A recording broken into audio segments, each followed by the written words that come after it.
We're back on the Exit 52 podcast with a very, very special guest live from Sarasota, Florida, locked in a hotel room with bad Wi-Fi. It's Orioles top prospect, Adley Rutschman. Adley, how are you doing, man? Let's just break it down. A season with no baseball, you're smiling. You said you were looking to have some fun with us. What's going on? I mean, I'm just down here at Instructional right now. We're at a hotel, kind of doing the bubble thing, so we can't really leave. All the food's at the hotel, so I'm just gonna try to enjoy this time right now and hang out with you guys for a little bit. It'll definitely be a different change of pace for me.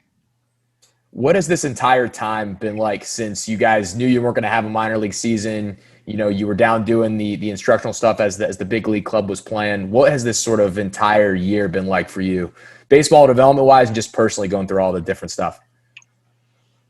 I mean, I just I go back to spring training. I remember hearing about COVID happening, and we had no idea what was going on. They sent us back to the hotel room. They said basically just stay in the hotel, and then 3 days later they're like, you guys got to head out. So booked flights for us all home. Had no idea about the minor league season. They said it was probably going to be a 2-week delay, and then we'll get going. And it just seemed to keep getting pushed back further and further. And eventually, in June, we were kind of like, okay, it seems like it's about the cutoff line. They're either going to try and push it and do it or not. And I was very thankful that we got to have that time in Bowie and just at least get some semblance of live at bats and a season. So, but just kind of grinded through it. It was definitely a tough time during quarantine though. But I'm able to be with some guys now that I played with during short season last year, and it's been a fun time so far. Now you talked about Bowie. Now tell us a little more about that. What was the kind of the day-to-day stuff like down there? I know Grayson was down there, DL, Usnail, some of those guys. Would you just get up every day, and is it kind of you doing simulated games, or are you doing BP? What are you guys doing down there?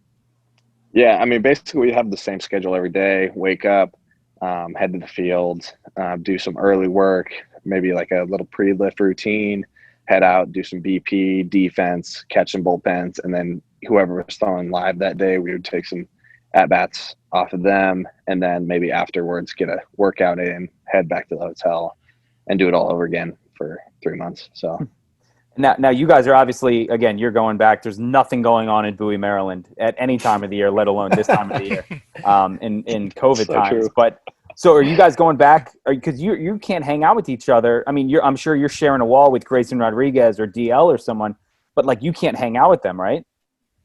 No. So yeah, basically with all the rules and protocols that we got right now, it's everyone's in their own room, and you can't go into anyone else's room. You got to go basically straight from the hotel to the field. All the food is provided in the hotel.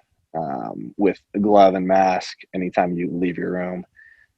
They have buses to the field, and so basically most of the social activity we do is on the baseball field. So basically the best part of the day is just going to the field and being able to talk to other people. But once you get back to the room, it's just guys play PS4, read, watch the World Series, whatever it is. That's so tough. There's a Chick-fil-A right across the street from the ballpark. I bet you're looking across the parking lot, just reaching out with your hand, oh man, I wish I could get me a chicken sandwich. He's a West Coast guy.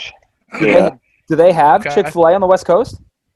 Yeah. We actually they just put in one about 20 minutes away from my hometown, and honestly, I thought I'd get it more, but when I'm out in the East Coast, I get it so much more than when I'm back home.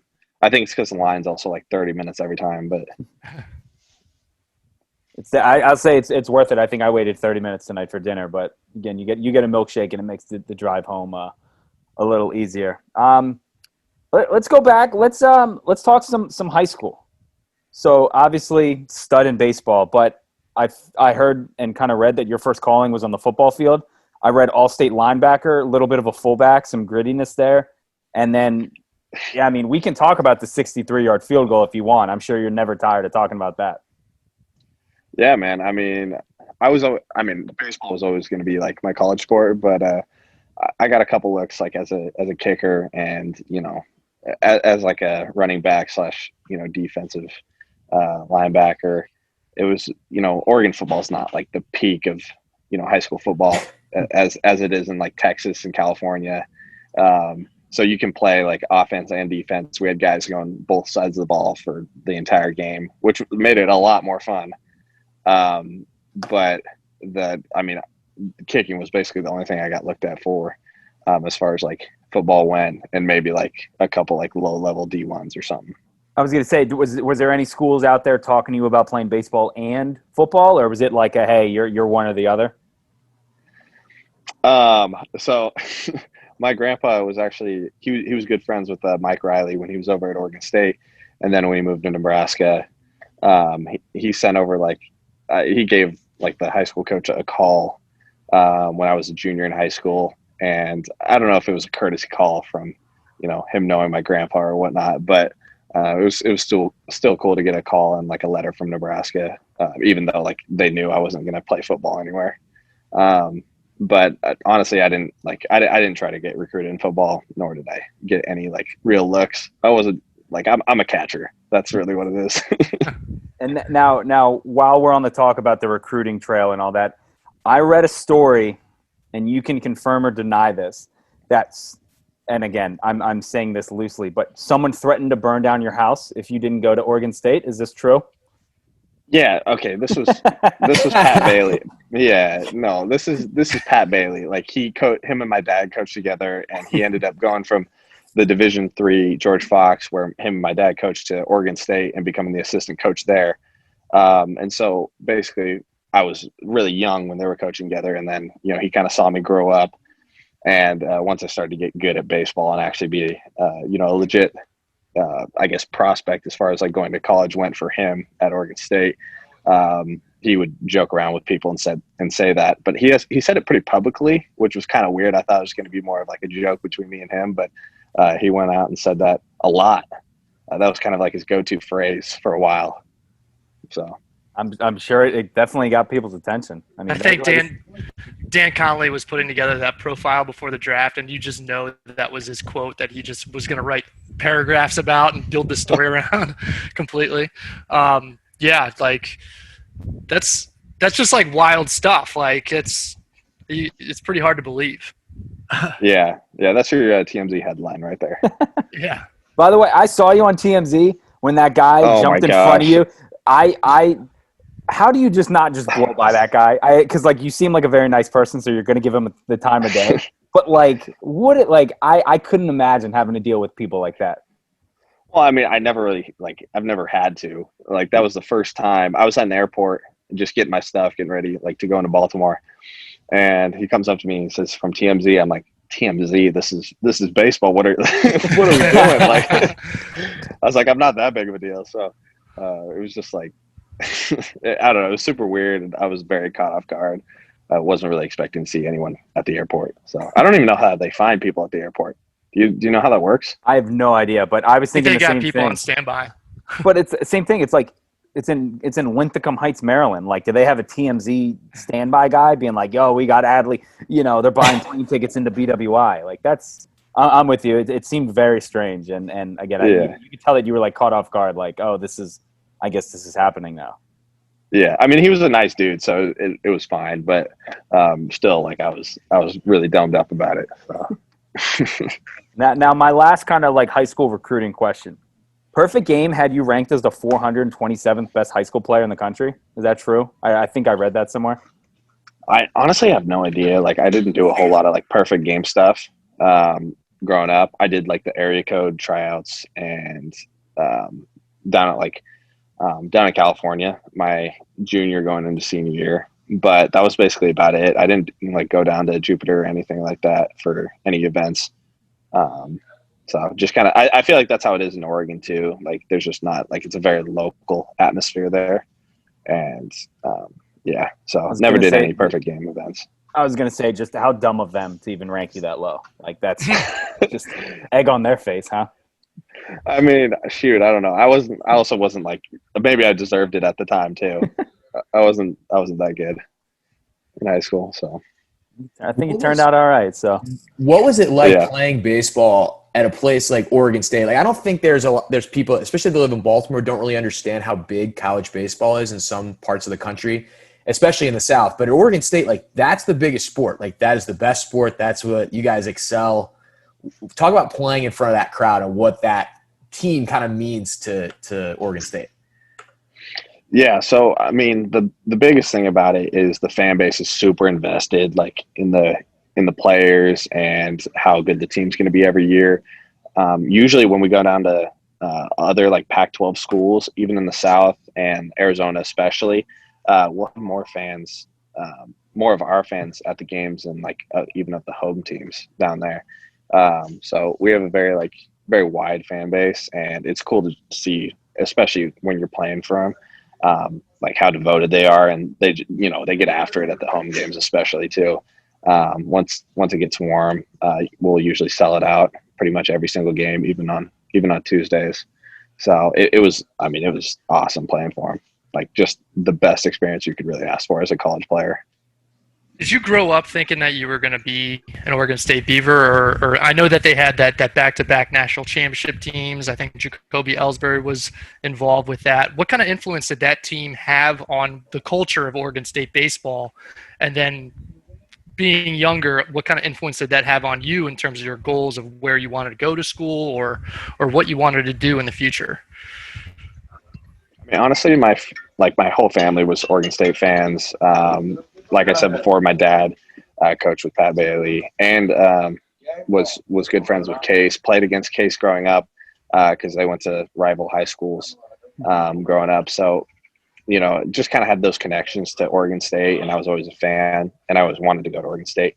As far as like the culture goes, it definitely, like, it starts with like Pat Casey when he became the head coach. You heard like stories of him as a younger coach at Oregon State and just kind of the crazy things that they did from like the alumni coming through, and that culture basically just got bred from the second he got there, and just has stayed essentially for the last 20 years, and that's what they've created. The fans love it. They love Case, and all like the players respect him and respect what he's done. So there's a lot of success, and that's basically just the culture that he's created there. And now, so your freshman year there, you hit a little over 230, 2 home runs, 33 RBIs. Wasn't great. And then I know you kind of struggle in Cape Cod. What happened after that freshman year where you kicked it into hyperdrive? Obviously, sophomore year, you guys go to the World Series. You performed decently in Omaha, I'd say. I think 17 hits is pretty good there. What kind of happened after that freshman year? Was it because freshman year is the only year you played football, correct? Yeah. I mean, it was a tough fall. Like, I'd go to like 8 a.m. practice to noon for football, and then 1 o'clock to 5 o'clock for baseball every day in the fall. And then we'd be traveling, Thursday through Saturday. So basically that fall was like a whirlwind. I really didn't know how to like handle it as a freshman too. You're kind of you're drowning as it is. So I didn't get a whole lot of work in, which was tough. But definitely after my freshman year, once the regular season was over, we were able to, like, me and the hitting coaches were able to go over my swing and just kind of adjustments that they thought I needed. And also I was able to talk with them about what I felt and saw, and just kind of took that into the Cape, tried to make those adjustments as best I could. And it felt really weird. Like, when you're going through big swing changes, it feels really uncomfortable. But just kind of stuck with it through the Cape, and obviously did not do well. But, when you're going through those adjustments, it's really like a process-oriented thing. And then, honestly, fall ball, kind of same thing, a little bit better. And then really over winter break, going into that sophomore season is when it just, like, I had one of those like click moments where it was just like, this is it. Like, this is what I was been working towards, and it's clicked. And from that moment on, it was just like, it was locked. So that was a cool feeling to have. And then it just kind of, rode that out for basically that year, and, made a couple more adjustments my junior year. And that's the thing about baseball, is you're never going to arrive at that moment where you're like, this is my forever swing. Guys, it just doesn't happen. So, but it was definitely cool to have that like big breakthrough. No, I think Banks, you have a couple questions about that Omaha, that World Series. Yeah. You guys may have caught a good break there at a certain point. There may have been a left fielder that was involved. I was talking to him at one point, and he said if he had anything to do with being there in right field, that foul ball would not have fallen in. Your thoughts? Wait, say that again? A certain left fielder for Arkansas. You probably know who that is. Yeah. I was kind of talking with him, and he kind of said that your national championship was a little bit fraudulent because if he had anything to do with that pop-up, he would have caught it.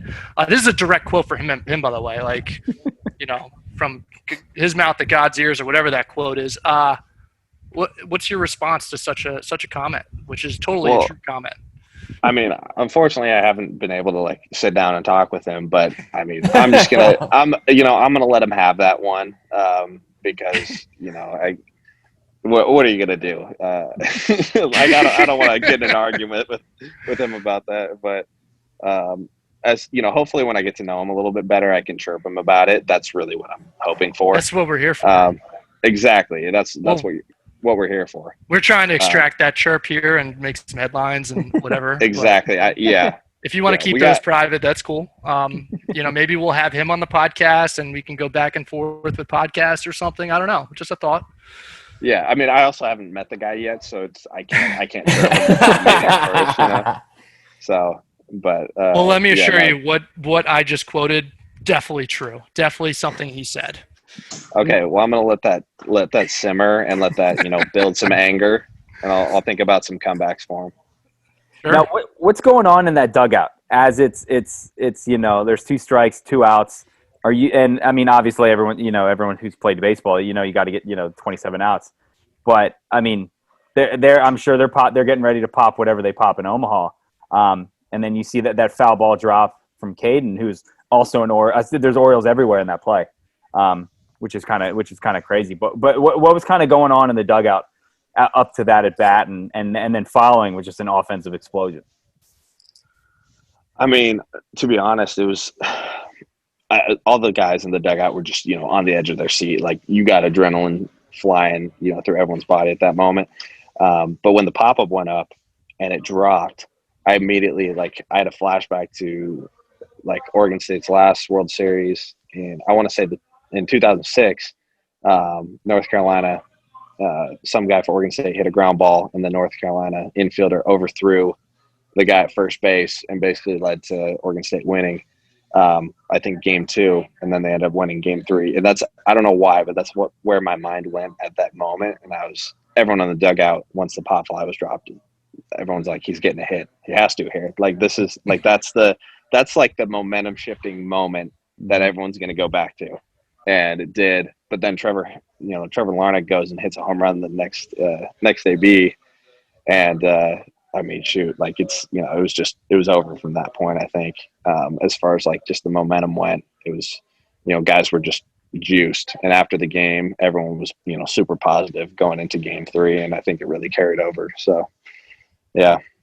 We were talking about, as we're preparing for this interview, we were talking about that whole series, and Taylor's a huge college baseball guy, having done a lot of work there at Maryland, a couple super regionals he's been to there, but just to give a shout out. Only Omaha for the Big Ten tournament. Not as good as the real thing. Not as good as something, but underrated city, Omaha. Adley, underrated city. Yeah. That's a good spot. We were just talking about how we were looking at that game and the body language from the two teams.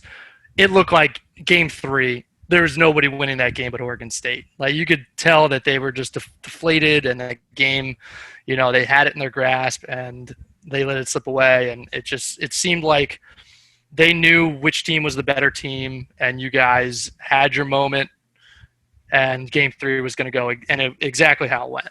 So we just thought that was a really cool series in college baseball, and left some memories with us too. Yeah, absolutely, man. Yeah. I look back on TV, and that moment after Trevor hit the home run, it goes over to Blaine, who's, a pitcher with us. And exactly. And I've been catching him a lot at the instructional camp. And I remember seeing that moment where he just goes to the clipboard and writes down he's doing the charts for the pitches and he just writes the pitch. I don't know why that moment sticks out for me, but it does. You had one of the wildest things. Like Banks said, I did PR for Maryland baseball, so I'm following the whole country for a couple of years there. You getting intentionally walked with the bases loaded is one of the craziest things I've ever seen in my entire life. What was that like? I was again, man, I was just super domed up about it. I remember the umpire. He was kind of like looking over at the coach and the catcher. And I remember I was in the box just kind of doing my, pre-at-bat routine. And the umpire looks at me. He's like, I think they're going to intentionally walk you here. And I'm like, I was like, what? And he's like, yeah, man, take your base. I was like, you're joking, right? And he's like, no, like you gotta get out of here. Like go over to first base. So you gotta get out of here. Eat it, kid. Yeah, but yeah, I mean, honestly, looking back, that's probably got to be like one of the craziest moments I've ever experienced. Just from the fact of that situation that actually happened. You just don't really hear about that, except Barry Bonds, and so it's just that was crazy. And that wasn't, and to set it up for everyone, that wasn't like in a random regular season game. That was like that was the opening game of regional. You guys are down to Cincinnati. At home. It's just a wild scenario. I couldn't believe that happened. Yeah, man. Yeah. Now, kind of another crazy play you were involved in. You had the walk-off grand slam inside the Parker, right? I had a walk-off inside the Parker my sophomore year, which this is kind of a weird story, but that series, it was like a Monday, Tuesday series. And the game before that on Monday, I had a walk-off. So basically hit a line drive to the center fielder, and he dropped it, basically. Like it was a catchable ball, and he dropped the ball, and there was a guy on third, and he scored, and we won. And then the next day, I hit a line drive to center field, like really low line drive. He dives and misses it, and it goes all the way to the center field wall. And it was basically a walk-off inside the park home run, solo shot. And so we walked it off 2 days in a row. And I mean, I felt bad for the center fielder because it was basically 2 games that they were up on us, and they lost. So yeah, crazy moment. Real shame. I think it's hilarious that he brought that story up, you started to like rack your brain for like, which walk-off this inside is the familiar, park, yeah. Like this walk-off. Oh, that walk-off. That's right. Mm-hmm. I could see your wheels spinning in terms of like, which memorable college baseball moment was this? Yeah, I had another inside the Parker my junior year too, and it was Oh. But yeah, and it's not because I'm fast either. That's the crazier part. No, you got some wheels. I think you got wheels. I mean, decent catcher wheels, yeah, but Jason Kendall wheels. He was fast. Jason Kendall had some wheels. Yeah, I mean but that's the thing. I'm not a speed guy. I'm not taking bases. So the fact that happened, something must have went awry. You got high school middle. You got high school middle linebacker wheels. There you go. Exactly. I look like I'm trying hard when I run. You can meet somebody in the hole. Yeah, exactly. All right, now, so you've had a chance, I guess, to come to Baltimore. Probably a couple times, and you've probably only been to the ballpark a handful of times, right? Once was that for your introductory, the press conference, and all that. Yeah, we also the first couple weeks in July, we weren't at Bowie. We were at Camden waiting for Bowie to get set up. So I was able to play there. Yeah, so I was able to play there for like 2 weeks before heading to Bowie, which was that was unbelievable, being able to play at a big league park for a couple weeks. Yeah, kind of. What was your kind of? Because again, I know I saw the video where the Orioles had you mic'd up when you were doing the press conference and all that. But like that moment, you step out of that tunnel and you look up. What was that like? I mean, the thing about it is it's one of those moments like you dream about. You're like, shoot, this is my dream. This is what I want to be doing. And to like have it happen, when you're in those moments, you kind of just like black out. And that's basically what happens. You're just trying to like, envision yourself, where you want to be, because like that's your childhood dream, and now it's just like you keep setting goals for yourself, and it's one of those things that makes you want to be there that much more. When you're playing at a big league ballpark, when I was there in July, you're just the more you're immersed in that, the more you want to be there. It drives you that much more. So I mean that's the crazy part for me, is that I didn't think I could want to basically play in the big leagues more than I already did, but when you play there for a little bit, it just you need to you want to be there, like your goal is to be there, and that's basically all it is. When you're going through that whole draft process, what was like the person that you talked to, or the moment you had either before or after while you're getting drafted, you're like, oh man, this is real. Like I'm the number one pick. I'm signing for all this money. Like this is crazy. So I don't know. I talked to Nick Madrigal quite a bit, and he was telling me last year, or at least before the draft, basically that he had been talking with a lot of the teams, and he basically knew where he was going to go before that day even happened. And that's what I've heard with like a lot of guys. They kind of have that, those first couple picks, like basically locked down, so that they can start to set up like the rest of their draft board, whatever it is. But I had no idea. Like, oh, wow. I didn't. Yeah. So I got a call basically a minute before they called my name. And that was the craziest moment, because I had to basically hold in that like excitement for like the next 60 seconds. And I was just like tapping my leg in the video, just waiting to like hear it. And then they called it. And I think it was after the whole, like my friend's family left, and I got in my, nice little Honda Civic and drove off by myself to go meet my boys back at the house. Like I was playing music in my car and just, losing my mind. I was like, that just happened. I was just there. It just happened. And now I get to, go enjoy it. So a pretty cool moment. And it was nice to be with my friends and family, but that moment where you're by yourself really like allows for that to sink in. So what was the song you played when you got in the car?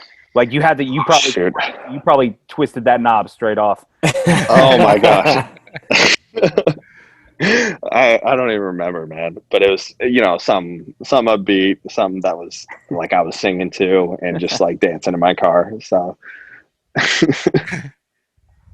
and now, so I mean, that's crazy that they didn't, like you said, you've talked to a couple other guys and they were kind of leaked from the team or whatever, where to know or where they were going.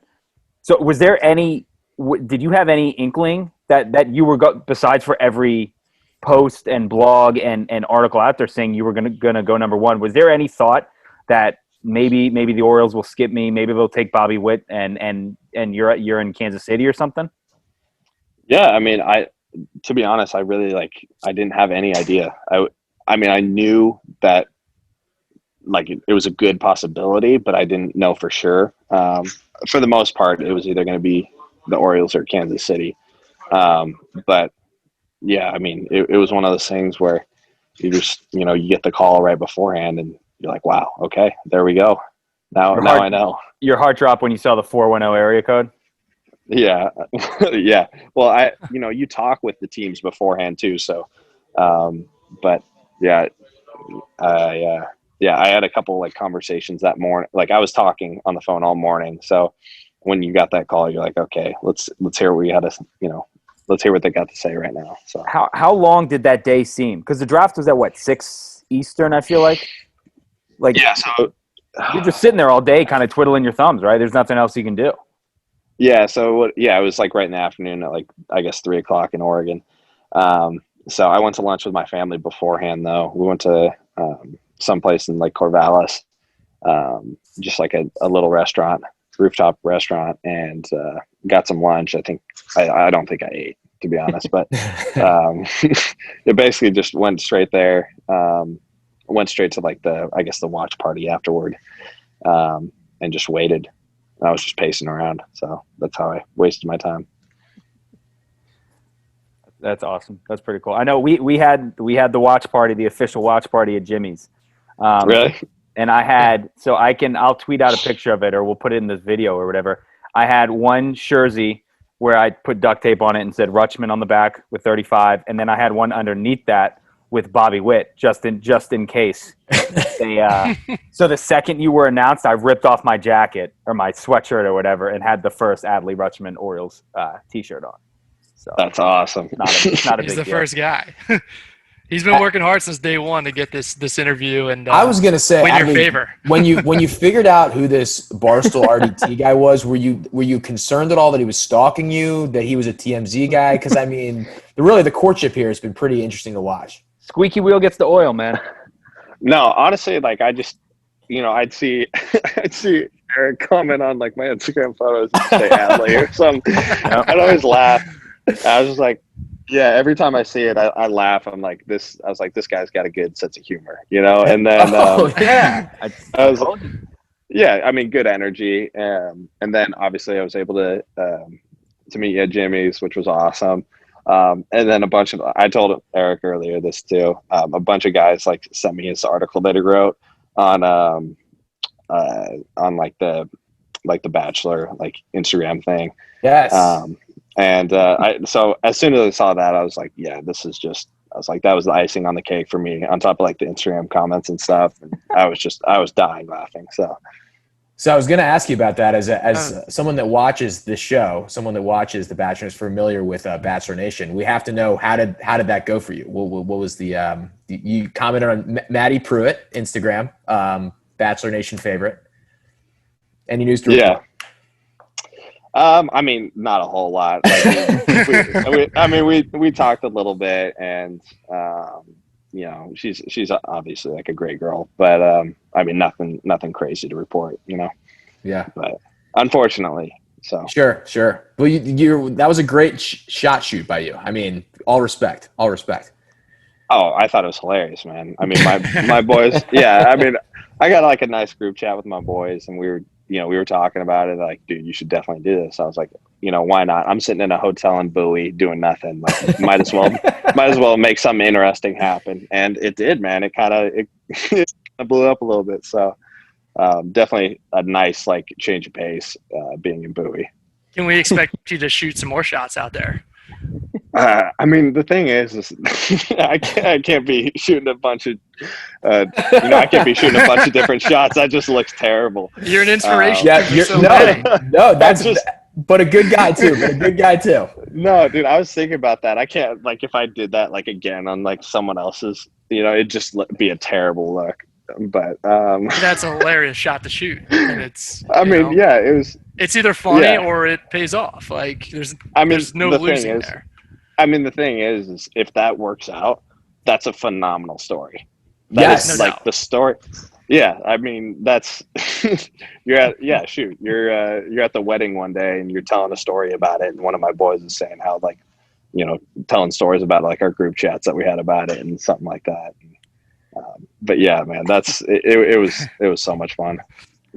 It's a good story either way. Now, the other thing you've sort of blown up on, and I'm assuming it's coming from boredom, is TikTok. You've become a little bit of a TikTok star.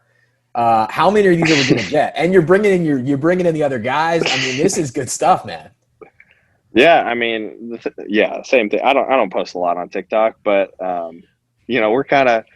I mean, again, we're bored, and guys are trying to have basically a little release and have some fun with it, and so we decided to make one while we were here in Instructs, and honestly, like it kind of blew up too. So it was nice to see. Like a bunch of my friends sent it to me, and I don't know. I mean, shoot, we might make some more now. Like if that's what the people want.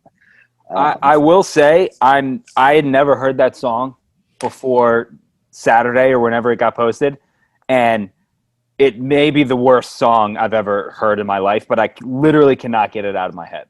Yeah, it's one of those. Yeah, it's a god awful song. Just an absolute shot. Just an absolute shot at Allie. No, because it's like a viral. Like people are doing it all over TikTok. Yeah, but it's yeah. I did enjoy it. I think like you said, you type in your name on Google now, and the first thing that pops up is TikTok. It's like that. The Blinding Lights, which was fantastic. That was the best one, I think. That is a true quarantine TikTok right there. Like you're just that is absolutely the most quarantine TikTok of all time. Has to be. Absolutely. Like that song is like literally only popular because of the quarantine and every kid on TikTok. That exactly. and then the golf one where how far did you hit that golf ball at Topgolf? Oh, so okay, again, in a Bowie hotel, I'm sitting there, I'm on like Call of Duty with my with one of my buddies, and I send him like this video. I'm like, hey dude, I just like made this like draft on TikTok. What do you think? He's like, oh, that's funny, you should post it. So I just posted it, and like kind of blew up. But the one video was like the one of me hitting it. I think one of my buddies took it, and it was on like New Year's last year. Mm-hmm. Yeah, we went to Topgolf, went to on New Year's, and I don't know, I just hit a shot because we were just trying to hit it to the back of the like wall or whatnot at Topgolf. And then the other video was like of one of the girls that we were like with, because we were in like a big group, and she just shanked it off like the side of the wall. And so I don't know, I made it, and yeah. Did that thing hit the net, or did it go over the top? So we're, how they have the little like shot tracker, the tracer, the TV.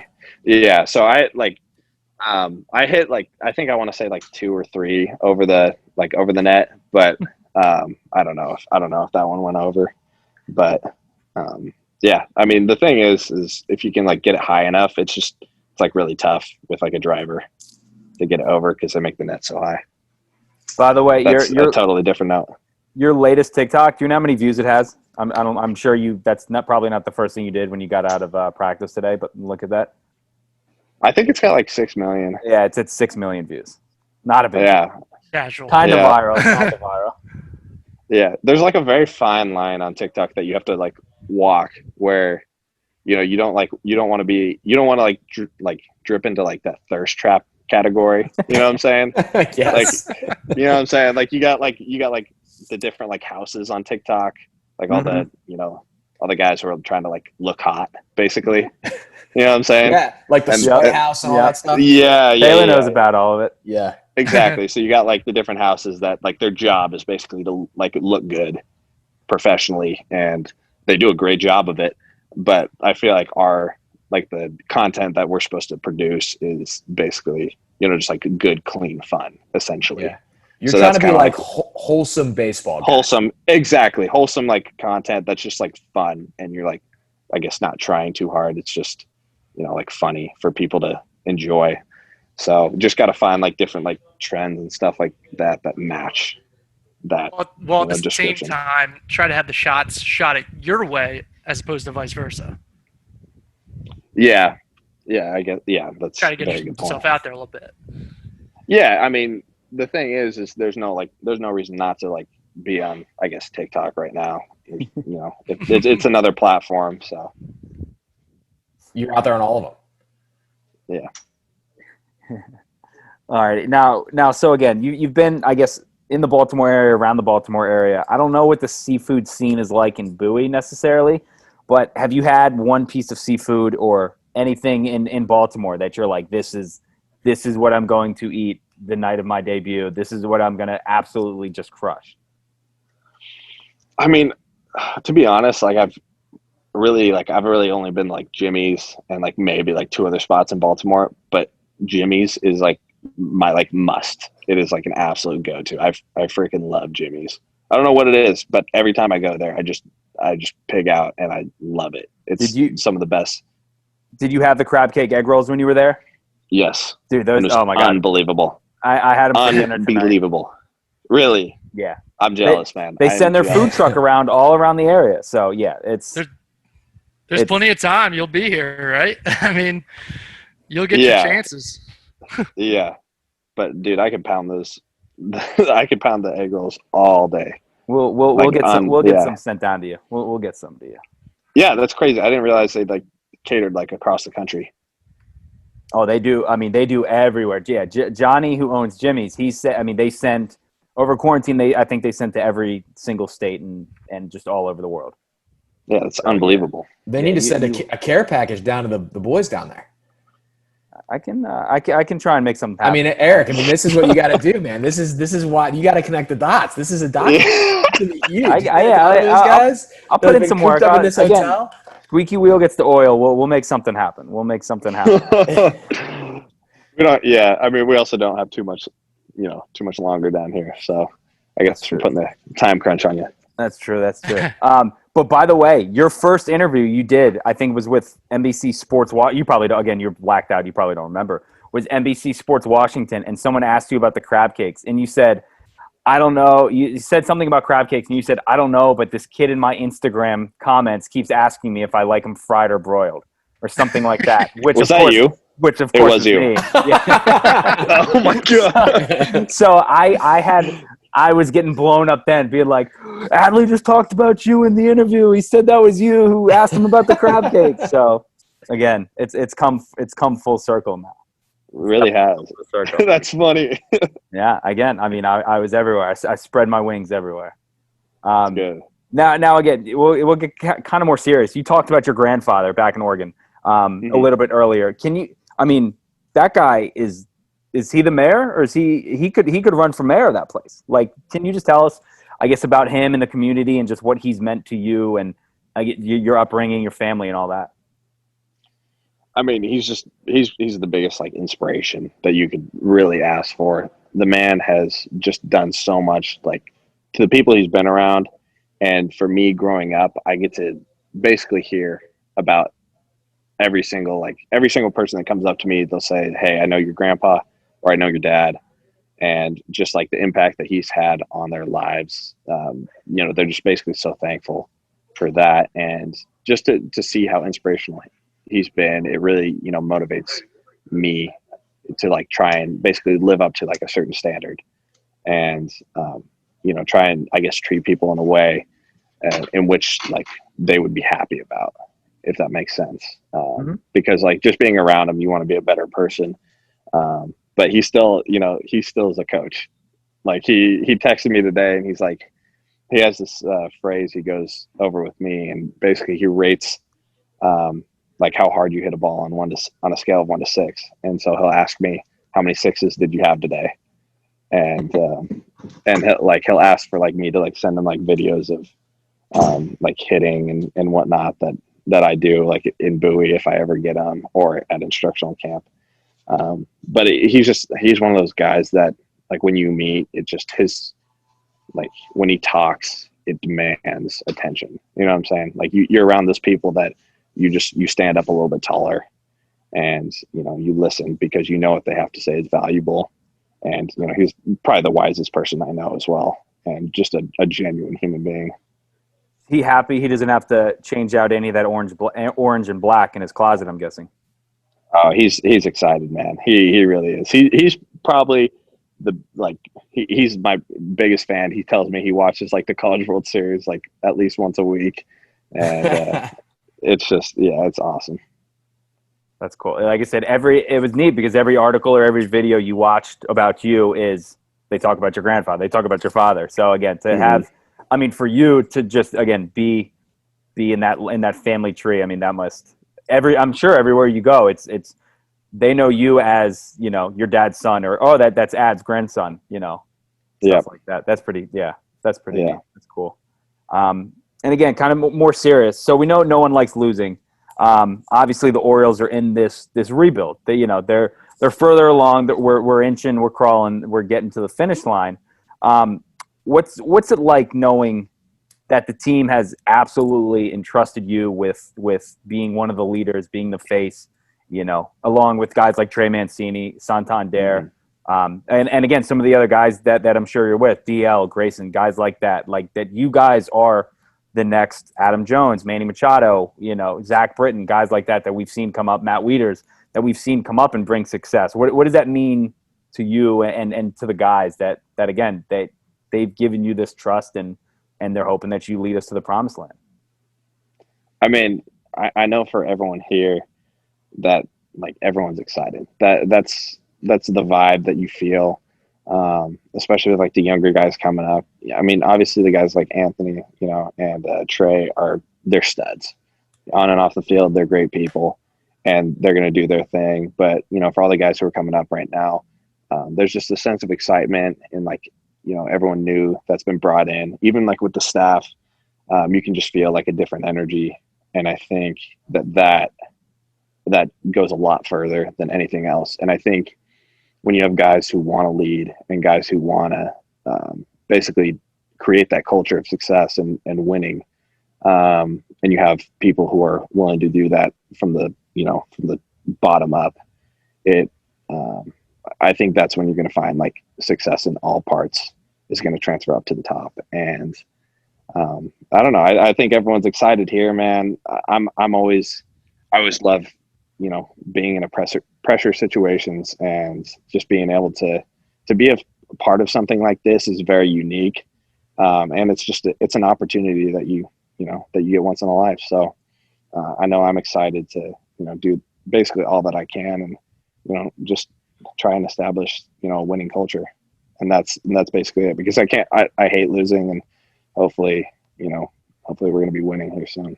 Have you been able to establish some of those relationships with the guys on the big league club, especially being down at spring training, then being in that summer camp environment where you guys were kind of all one group? Is there now a lot of communication sort of up and down the organization where that excitement kind of permeates through with everybody?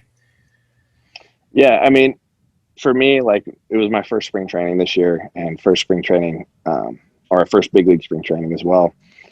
So I'm just, I was really trying to get to know the guys, and just like develop some of those relationships as best as I could. And, being like the younger guy, I'm just trying to like listen and basically just do as I'm told and try not to like step on any toes. But,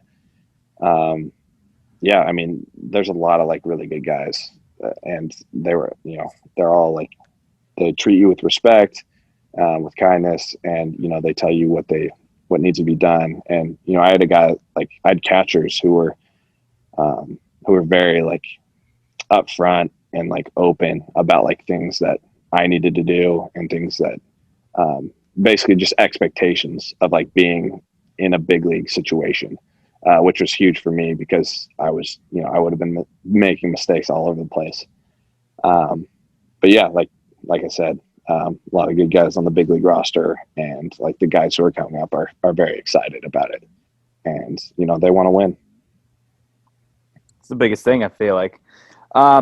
You got a walkout song picked out? What were we working with at Oregon State? You're going to do a TikTok song, aren't you? You have to now, almost. No, you gotta dab up on the way to the plate. At this you point. have to.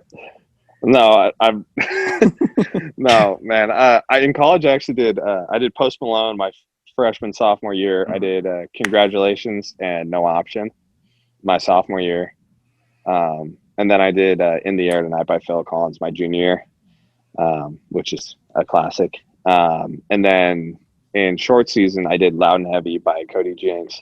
So I've kind of been all over the map, with like country and pop and like, I guess, 80s rock. So, sure. Okay. Has the club shared with you at all? Not to cut you off there, if you still had some more thoughts on the walk-up song. No, that's all I had. I mean, I was going to look for some recommendations. We can spitball and some recommendations. That's a great crowdsource. We'll have to think about that a little bit. We'll have listeners tweet in what they think Adley should walk up to. I would really love to hear that. All right, there we go. There we go. Sure. Make that happen. Then even more of a connection to the fan base. They can just pick your walkout song every year. Good. That takes the pressure off of me. Like that's like one less thing you got to worry about. Decision. Exactly. No, walk-up songs are a very stressful decision. One of the things I always remembered about being just being around Maryland's team in college baseball was the guys would stress over the walkout song pretty much more than anything. Like, it got changed if you went 0 for 4. It got changed if you like tripped over something in the dugout. Like, it was wild. Oh, absolutely. If you have a bad week at the plate, you're absolutely changing your walkout song. My junior for 1 weekend. Actually, no, for 1 week we had a Tuesday series, and then we also had a weekend series. And it was the week that the last Avengers came out. I think it was Endgame, it was when Infinity War came out. This is my junior year, 2 years ago. And I changed it to like the Avengers theme music for one series. And it was a good series, so I almost thought about keeping it, but then I changed it back. So just a side note. We'll workshop with some of the listeners. Yeah, that's going to be good. We'll get some of the best ones back to you. Okay, I need to hear them, and I need new music either way. So Have you heard the Vin Diesel song? I'm just going to throw that out there. We need to talk about this Vin Diesel song. We'll talk about it later in the podcast, but I saw it on TikTok. Yes. Oh my God, it's an absolute banger. I can't stop listening to it. But that's the song I'm going to throw with my name on. Are you? I'll give you something. Are you like an EDM like mix kind of guy at all? I honestly I can I listen to a lot of different music and I can vibe with EDM if it's good. If you haven't jumped into the Two Friends Big Booty mixes, you need to get on that. God. The Big Booty mixes are what we played before hitting. There it is. Before Let's go. Yes. Oh my New God. Big Booty mix came out on Saturday. There it is. Man, I know what I'm doing tonight. Taylor's a religious Big Booty Mixes guy. Good.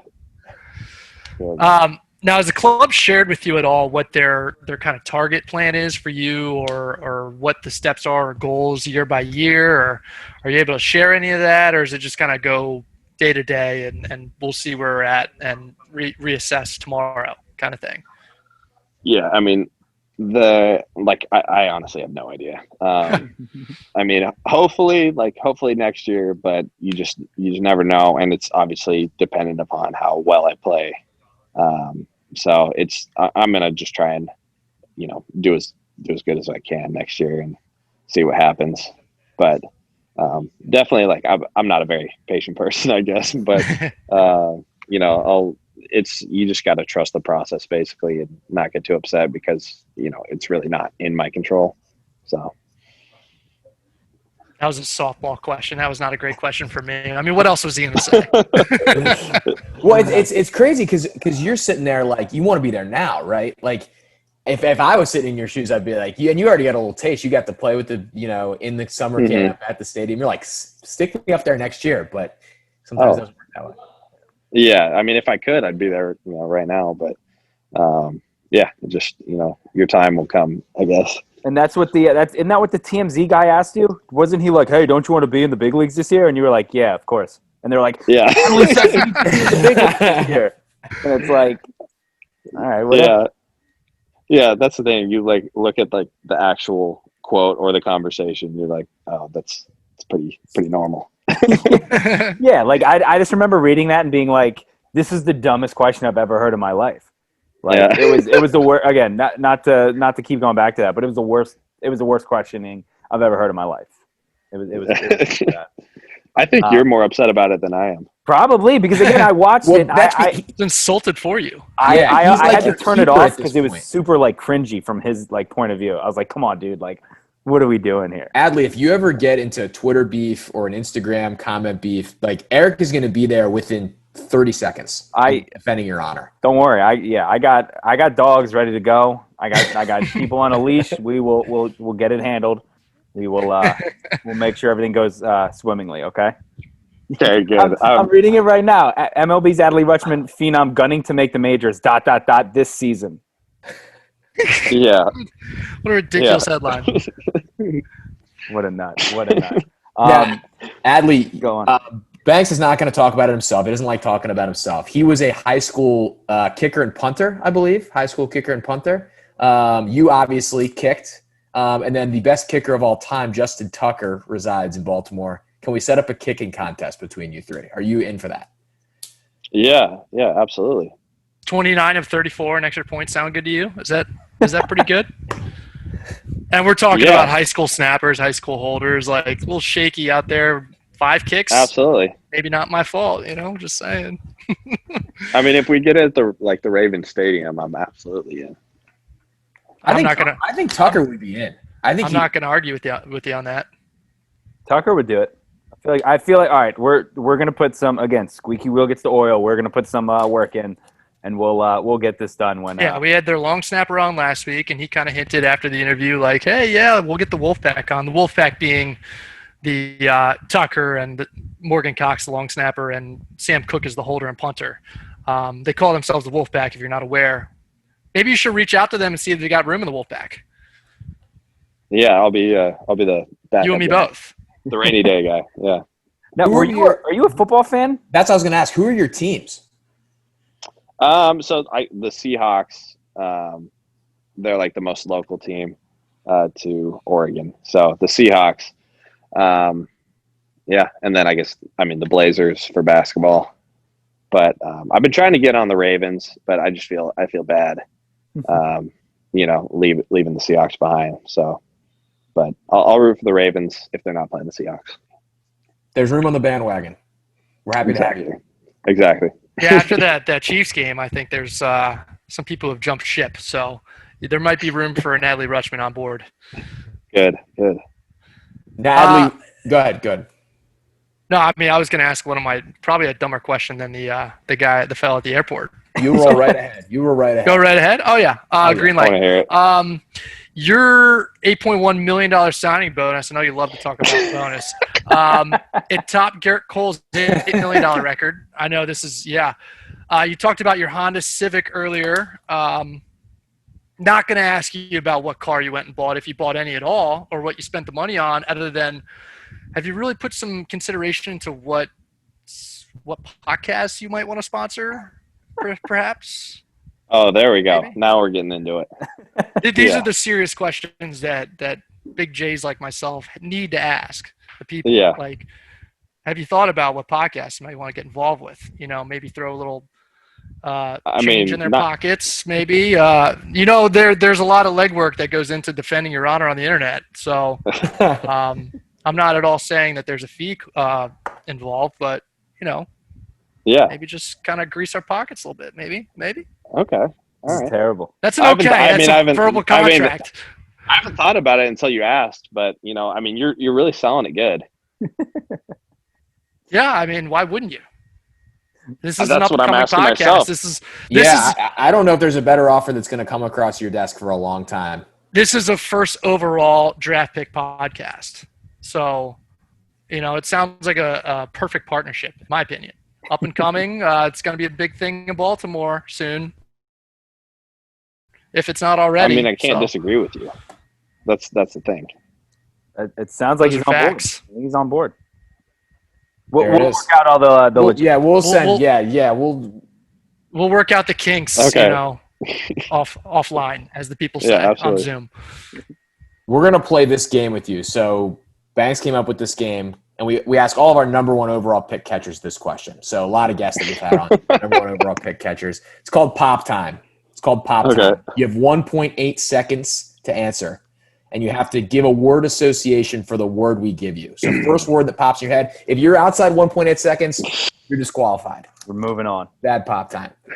I'm just gonna hit these. Omaha. Nebraska. There we go. Camden Yards. Orioles. Oh man. Oregon Ducks. Bad. There it is. Beaver. Baseball. Matt Wieters. Catcher. He's telling the truth. I mean, He's telling the truth, and you're getting all these. This is why you're a stud. You're getting all these within the time. BJ. Baseball. Call of Duty. Warzone. What's your KD in Call of Duty? Yeah, that was where I was gonna go. What's your KD? Honestly, I don't know. I'm gonna have to look. I want to say it's like in multiplayer. I want to say it's like a 1-3 or 1-4. I'm not very good. Okay. 1-3. I think 1-3 is pretty good. Okay. All right. I think it's definitely up there.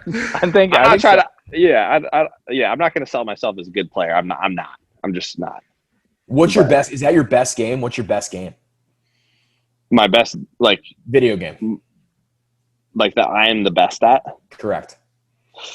I mean, probably Call of Duty. I'm trying to get better in PGA, but I'm not very good. We're grinding on PGA. PGA's. I love PGA. All right. Well, we'll set up some foursomes, and good. And we can get those going. You an Xbox or a PS4 guy? PS4. See.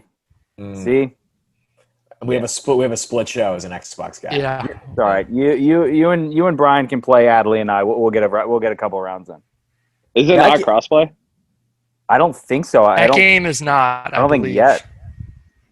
That's absurd. Yeah, That is actually kind of absurd. It shouldn't be too hard to do either. I feel like because Call of Duty did it, I think last time in like the middle of it, they're like, "Oh, by the way, now it's crossplay." What? That's it. No. I don't know. DL is asking me what's going on. Oh, tell DL you can pop in. Guest appearance here. DL's been. Well, yeah, you guys were up at Jimmy's. That's it's Eric. First name basis. Oh yeah, he says like he's been commenting on my Instagram. Oh, that guy. Oh, that's the Instagram guy. Yeah. We know him. I don't know. I mean, I think I've asked pretty much everything. Oh, nickname. Are we going with Clutchman? Is that what we're rolling with? A good way to finish. I mean, I would never say that for myself. Like I would never say like I am Clutchman ripping open your jersey after a walk-off. What's your nickname? Yeah, what's your nickname? Or, hey, Players Weekend. What do you want to like put on the back of your jersey? Oh, that's the question. No. Yeah. See, I'm going with probably Rutsch. Rutsch. Okay. Rutsch. Okay. Yeah, just like that's what like a lot of my friends call me. Grayson has been calling me Poodle recently. No idea why. Yeah, my college roommates call me Pa. Rutsch Pa for some reason. And do we need to sick Eric on Grayson about this nickname? We can cause problems if we need to. Okay. Yeah. I'll slide into the DMs tonight. I'll talk to him. I don't know if it's a good thing or bad thing. Poodle. Yeah. Poodle. I think it's because he mispronounced. I think it's because he mispronounced Pa, and then he started calling me Pooh, and now he calls me Poodle. Was it like a I love you man type thing where he just like tried to say a nickname and it came out completely wrong, and he was like, he started calling me Pooh, and then he just changed it to Poodle. All right. Well, I guess I'll have a talk with him and we'll figure it out from there. Okay. Good. I was about to say, really no better way to finish it out than Eric now having someone else to attack on social media on behalf of Adley Rutschman. Adley, thanks for coming on with us, man. Enjoy the practices down there. Get through the hotel stays, and I think we can speak for all of Baltimore. I think this podcast can speak for all of Baltimore. We're so excited to have you and can't wait to see you up with the big league club, man. We're pumped. Thanks, guys. I appreciate it. Appreciate it, man. Thank you, man.